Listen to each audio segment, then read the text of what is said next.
مفتی طارق مسعود special.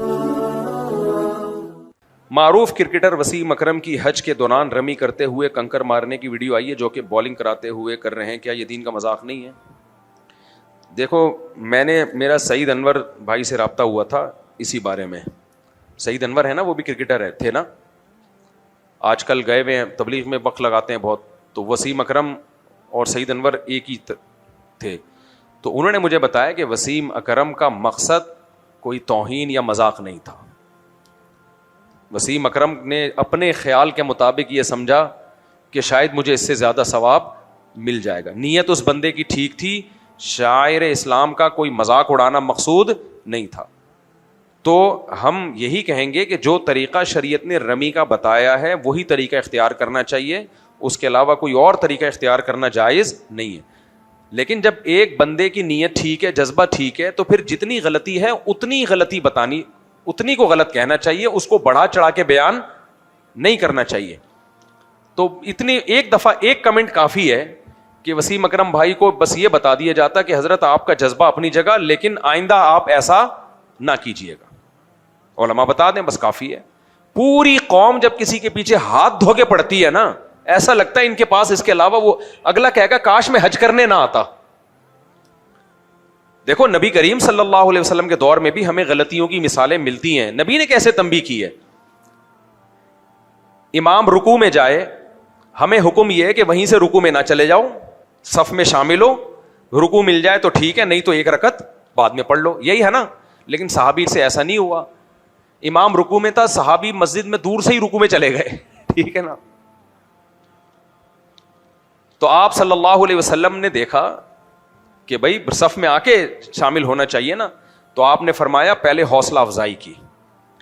دیکھو کیسی بہترین تعلیم ہے۔ غلطی کو غلط بھی کہا نبی نے، لیکن چونکہ ان کی نیت بری نہیں تھی تو ان کی حوصلہ افزائی کی۔ فرمایا زادک اللہ حرصاً، تمہاری جو جماعت کی نماز میں شامل ہونے کی حرص ہے اللہ اور بڑھا دے، یعنی تمہیں اتنی حرص ہے کہ ایک رکعت بھی نہ نکل جائے تو وہیں سے رکوع میں شامل ہو گئے، یہ حرص اللہ اور بڑھا دے، یعنی حوصلہ افزائی کی۔ ماشاءاللہ ماشاءاللہ، بہت ویل ڈن۔ لیکن آگے فرمایا لا تعید، یہ دوبارہ نہیں کرنا۔ صحیح ہے؟ یہ غلطی، کتنی پیارا انداز ہے نصیحت کا۔ ہم لوگ ہوتے ہیں بولتے ہوئے تو نے کبھی مجھے دیکھا یا کسی اور کو دیکھا وہیں سے رکوع میں شامل ہو جائے؟ اس لیے آتا ہے مسجد میں، پہلے باہر جا کسی سے نماز کا طریقہ سیکھ کیا، پھر آنا، نکل یہاں سے۔ تو یہ نبی کے اخلاق نہیں ہے۔ نبی نے ان صحابی کی غلطی کو غلط بھی کہا، لیکن اس غلطی کی بیس اچھی تھی تو اس بیس پہ آپ نے ان کی حوصلہ افزائی بھی کی۔ فرمایا زادک اللہ حرصاً، تمہاری جو جماعت کی نماز میں شامل ہونے کی حرص ہے نا، لالچ ہے، اللہ اس لالچ میں اور اضافہ کرے۔ لیکن پھر آگے فرمایا لا تعید، دوبارہ نہیں کرنا ہی۔ اس سے بڑی بات یہ تو چلو وہیں سے شامل ہو گئے، مسجد میں کوئی پیشاب کر دے، کتنی بری بات ہے۔ ایک گنوار دیہاتی صحابی، ان کو مسجد کے آداب معلوم نہیں تھے، وہ مسجد میں آئے، کچی مسجدیں ہوتی تھی پہلے، فرش نہیں ہوتا تھا، تو مسجد کچی تھی، ان کو پیشاب آیا، انہوں نے وہیں پیشاب کرنا شروع کر دیا۔ ان کو نئے نئے مسلمان ہوئے، ان کو کیا آداب کا پتہ۔ اب کوئی کہہ سکتا ہے وسیم اکرم تو نیا نیا مسلمان نہیں ہوا، پرانا مسلمان ہے، حج تو پہلی دفعہ کر رہا ہے نا بھائی، کوئی 100 دفعہ تھوڑی حج کیا ہے۔ تو وہ دیہاتی صحابی وہیں بیٹھ گئے پیشاب کرنے کے لیے، صحابہ دوڑے ان کو پکڑنے کے لیے، آپ نے صحابہ کو روکا، رک جاؤ، ظاہر ہے پیشاب بیچ میں کوئی بھی نہیں چھوڑ سکتا، کرنے دو۔ اب ایک دفعہ شروع ہو گئے تو کیا کرو، پورا پیشاب کرنے دو۔ وہ پیشاب کر کے تسلی سے نبی نے ان کو بلایا، اور پھر محبت سے، وہ صحابی کہتے ہیں میں نے اس سے زیادہ اچھے اخلاق والا، آپ سے زیادہ اچھے اخلاق والا میں نے کوئی بھی نہیں دیکھا۔ آپ صلی اللہ علیہ وسلم نے فرمایا یہ ہماری مسجدیں ہیں جو اس قابل نہیں ہے کہ ان میں گندگی کی جائے، مطلب ہی کہ آئندہ احتیاط کرو۔ پھر آپ نے حکم دیا صحابہ کو اس جگہ کو پاک کرنے کا۔ ہم تو کہتے ہیں خود ہی پاک کر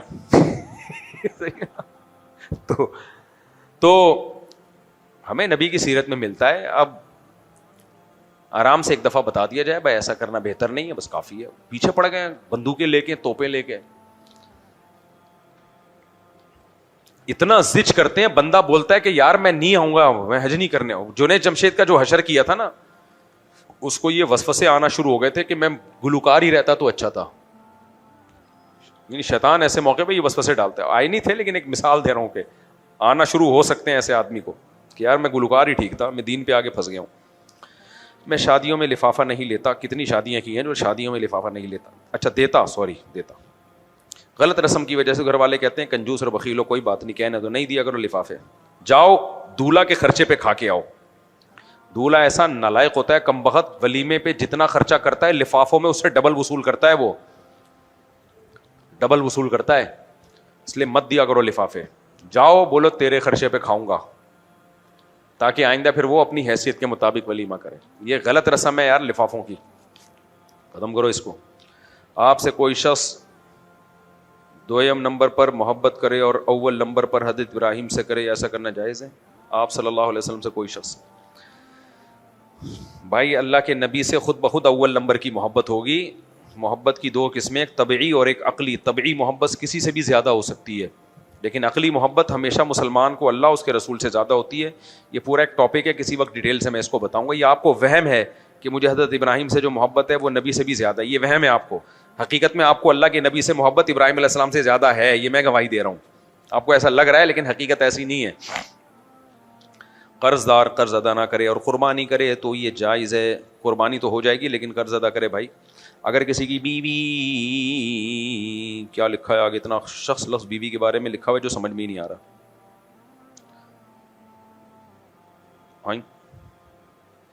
بیگم قریب نہیں آنے دے رہی میاں کو, شادی کر لو بھائی پھر, اور کیا مسئلہ, شادی کر لو. اچھا میرا نام فہد ہے, میری عمر 28 سال ہے. میرے باپ مجھے پیدا ہوتے ہی چھوڑ کر چلے گئے تھے. میری والدہ کو میری پیدائش کے تیسرے دن ڈیورس دے دی تھی. اچھا یہ جو لوگ کہتے ہیں نا میرے والد مجھے پیدا ہوتے ہی چھوڑ کے چلے گئے تھے, ہو سکتا ہے چلے گئے ہوں, لیکن یہ والد سے مل کے بھی پوچھ لیں ایک دفعہ کہ کیا واقعی آپ نے چھوڑا تھا یا آپ سے ہمیں چھین لیا گیا تھا. بہت دفعہ مائیں اپنے بچے کو باپ سے الگ کر دیتی ہیں. زندگی بھر باپ ملنے کی کوشش کرتا ہے, ملواتی نہیں ہے, اور بچے کو یہ سمجھا رہی ہوتی ہیں دیکھو تمہارا باپ تم سے ملنے نہیں آتا. تو جب بچہ بڑا ہو جائے نا, سمجھدار ہو جائے, تو یہ اس کی ذمہ داری ہے کہ اپنے باپ کو تلاش کرے. یہ کلپ چلا دینا اس پہ, اور تلاش کر کے اس سے پوچھے کہ کیا واقعی آپ نے مجھے چھوڑا بھی ہے یا نہیں. ہو سکتا ہے وہ آپ کی یاد میں رو رو کے پاگل ہو گیا ہو.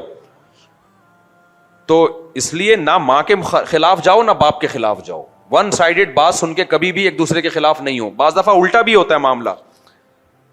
ہوتا یہ ہے کہ باپ چھین لیتا ہے بچوں کو ماں سے, اور ماں بالکل اس کو ٹھڈا مار کے باہر نکال دیتا ہے. گاؤں دیہاتوں میں قانون وانون تو کوئی ہے نہیں, کوئی عورتوں کو کورٹ کا بھی پتہ نہیں ہوتا. پھر یہی باپ, ایسے کیسز کم ہوتے ہیں, زیادہ تر تو یہ ماؤں کی طرف سے ہی ہوتا ہے. تو ماں چھوڑ دیتی ہے, باپ چھین لیتا ہے ان کو, اور پھر زندگی بھر ان کے ذہن میں یہ بات ڈال دیتا ہے کہ تمہاری ماں چھوڑ کے چلی گئی. بھائی جب آپ بڑے ہو تو ماں سے مل کے پوچھو کہ واقعی تم نے چھوڑا ہے مجھے. ایسے کیسز بھی ہیں میرے سامنے کہ ماں نے نہیں چھوڑا, باپ نے چھینا ہے ماں سے اور غائب کر دیا. ماں ساری زندگی روتی رہی ہے اور یہ سکھا دیا کہ دیکھو تمہاری ماں نے تو تمہیں اس وقت چھوڑ دیا تھا, اب ڈرامے کر رہی ہے تم سے ملنے کے لیے. تو ون سائیڈڈ بات سن کے کبھی بھی کسی کے بارے میں فیصلہ نہیں کرنا چاہیے. ہاں بعض دفعہ یہ بھی ہوتا ہے کہ واقعی باپ چھوڑ دیتا ہے, ایسا بھی ہوتا ہے. ظالم ہوتے ہیں باپ, بالکل خرچہ نہیں اٹھاتے, ماں کے حوالے کر دیتے ہیں, ہم نے نہیں پالنا, جو کرنا کرنا. ایسے بھی ظالم ہیں بہت سارے. تو تینوں طرح کے کیس ہوتے ہیں, لیکن یہ آپ نے ایک طرف کی بات سن کے کبھی بھی فیصلہ نہیں کرنا. جب تک دوسری پارٹی سے ملو نہیں, صورتحال سمجھو نہیں, اس وقت تک ون سائیڈڈ بات سن کے کبھی بھی نہیں فیصلہ ہوتا کہ کون صحیح ہے کون غلط ہے. خیر میرے ماموں نے میرا خرچہ اٹھایا, تو میری والدہ نے نوکری چھوڑی, میری پڑھائی, بہت لمبا سوال پوچھا ہے.